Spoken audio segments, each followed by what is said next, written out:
PR6 news ఛానల్కు స్వాగతం. మాండ్ర శివానందరెడ్డి సమక్షంలో పాములపాడు మండలంలోని ఇస్కాల గ్రామానికి చెందిన వైసీపీ నాయకులు టీడీపీలో చేరిక.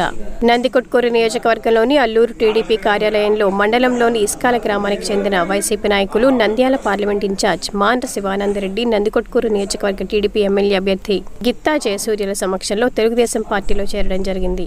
ఈ సందర్భంగా స్వామన్న, రాముడు, చిరంజీవి, లింగన్న, మిద్దెల రాముడు, పెద్దన్న, వెంకటేష్, మల్లయ్యతో పాటు 20 కుటుంబాలు తెలుగుదేశం పార్టీలో చేరడం జరిగింది.